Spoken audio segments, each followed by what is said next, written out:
Hi guys, welcome back to my YouTube channel. Abby here, and I'm here with books that I've read part 2. Part 2 is literally just going to be about the books that kind of fed my inner child. We all need books like that. I do not take part in labeling myself under any religion. I believe in God. I believe in the universe. I believe in a higher power. I just am very accepting of all of the religions that are not harmful to people. I don't support harming other people. I don't support, anything like that. I just want to put out there that I do have books that have proverbs and prayers in them, and I just take the prayer for what it is. I do like to pray. I like to hear different words of scripture.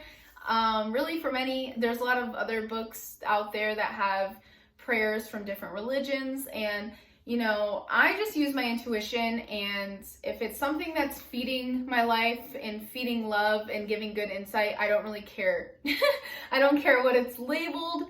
I just, I take it for what it is. So I think these books are really cute. I do have another one in here, but this one is kind of like cute because it kind of gives you a prayer and a life lesson through really just telling you about different dogs. It tells a story about a dog, and it usually has some sort of moral of the story, which, how I live my life is I'm always seeing the signs and the symbols and different things, and I'm always seeing the kind of metaphors in reality that teach me things. I see the lessons in events. I really am just like that in general, so kind of reading these little cute dog stories and it giving me like a little pep talk and prayer of the day, I like that. I really do. And it's cute because there's puppy pictures of all the different dogs in the book and whose dogs they are and whatever. Yeah, there's like that dog. There's that dog. Oh my god.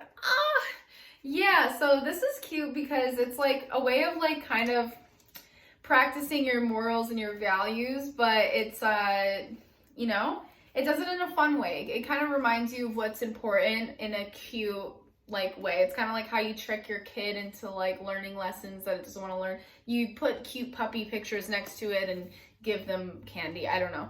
But for me, my inner child, I just like pictures. I like short stories. I like serious lessons and fun, lighthearted short stories. So if you want like a fun, inspiring book, this one's called literally Proverbs, and I really like puns, so that is really important to me. It's for dog lovers, and it's inspiring stories of friendship, fun, and faithfulness, and all things that I support. So yeah, that's book number 1. So the second book that I'm going to tell you guys about it's called World of Wonders. And this was book of the year at one point, but it's a really short read, which is also why it's good for your inner child reading, because it's just like a bunch of cute little like short stories. So each chapter kind of focuses on a different, I think, plant, animal, or bug. Yeah, it pretty much focuses all on wildlife, and it's got cute little pictures in it, like a storybook, but it's still technically kind of an adult read.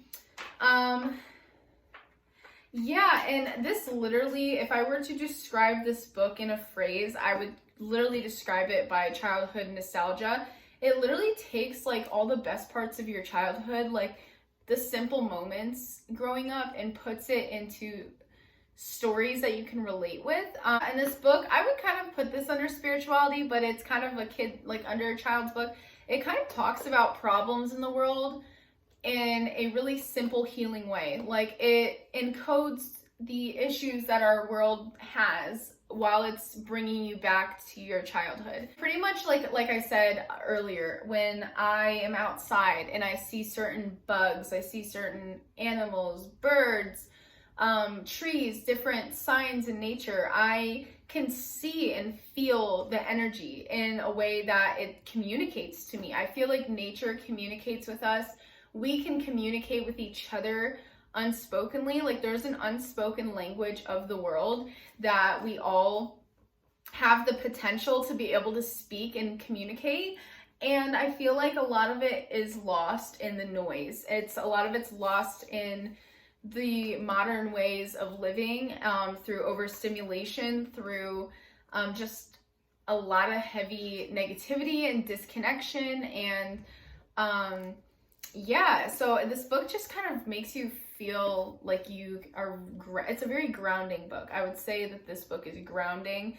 If you feel like you're losing touch with your reality and yourself and your inner child and nature and just like your intuitive flow, this book is just super good. I mean, if you could be open to reading it in the most relaxed, open-minded way, you're gonna get the most out of this. I've already read this twice. I'm reading it a third time. So yeah, that's why I'm in the middle of it again. But some books, after I've read them a couple times, I'll just like kind of leave it next to my bed. And if it's something that I intuitively want to read, I'll just pick it up and read it. Lastly, this has been my favorite childhood story since I was a kid. I used to read this like every night, every day. Like this was one of my first books that like I just like could not let go of or leave. My mom used to read these stories to us growing up, and yeah, it just became one of those things that I loved, you know, and I missed, and it always brings me back to like my just unbothered little self. So, especially after a stressful day, after a day like where I feel disconnected from myself, where I feel like I'm taking life too seriously. And I think that's the point. Our inner child just like brings us back to our unfazed selves of reality, like our grounded, just careless, free living selves of like, we don't take, it's just like when you're in your inner child, like it's just, you don't take life too seriously, especially if you're like in good relations with your inner child and you give yourself time to have that inner child. I feel like it's just so beneficial and it's so helpful. Yeah, so this is like another book I highly recommend if you just want a simple read, simple stories before bed. I'm an adult and I still like to read and listen to like bedtime stories before bed, even on YouTube. I will drive home and I will literally turn on bedtime stories for kids or adults. I just like the calming voice, and then just like the simple, it gives your mind something simple to focus on, and like your mind just paints pictures of what's going on. And I think that that's just a really nice way to like calm down. So yeah, this book is cute because it just does that. And there's a bunch of funny pictures in here, and all the poems, like when I read it as a kid, I took it completely different. Some of these have hidden meanings that only like as you grow older, you start to realize what it really means. And I can tell you right now, there's some books that, or some poems in here that make a lot of sense to me. And I'm like, oh my God, like that's what that's about. I would have never known that as a kid, you know? And then there's some that I still don't understand. Like I don't, and that's the beauty of like poetry, is I feel like, especially when you have poetry books you like, there's some that really resonate with you at certain times. And then there's other ones that resonate with you at different times. And I feel like I will always read this book throughout my life, and I will learn more about it, and it will speak to me in different ways. So I just think that this is like a great lifelong read, like no matter how old you are, to be able to find the fun and the beauty behind this like simple poetry. And if you really read it, it's not that simple at all. It's kind of crazy. It's like, it can be simple or it can be complex. It's like whatever mood you're in, you're gonna see what you're in the mood for. So if you're in a simple mood, you're gonna like really read it. It's just gonna be a simple, stupid, fun time.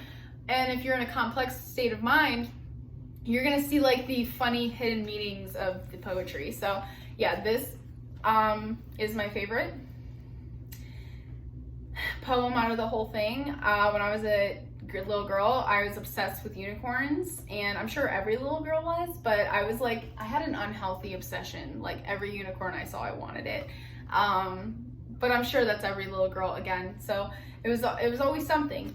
But yeah, so I love this one because I always, since I was a kid, was like superstitious. Like unicorns have to be real, mermaids have to be real, like leprechauns have to be real. Like there's so many creatures we probably don't know about that have lived in this world, or Like, maybe it is. I mean, I believe that it probably was real and it's extinct now. Like, is it that crazy to think that there's a horse out there with a horn? No, there's literally like things with horns living all over the planet. And we have horses everywhere. Like, it's not that unrealistic to think that unicorns used to be real. So yeah, this is like my favorite poem. My mom used to read it to me in like a, in her storytelling voice, and everyone loves a good mom storytelling voice, and like really dramatic and theatrical. So yeah, those are my inner child storybooks that I like to read. Let me know, what book makes your inner child happy? Like, what book, you know, just makes your inner child just be like, wow, this is a fun book. And if you are a committed reader, you probably know what I'm talking about. If you don't know what I'm talking about, challenge yourself to go find a book that brings out the inner child in you, and let me know how, and then let me know what book that is for you. But in the meantime, until next time, happy reading. Goodbye.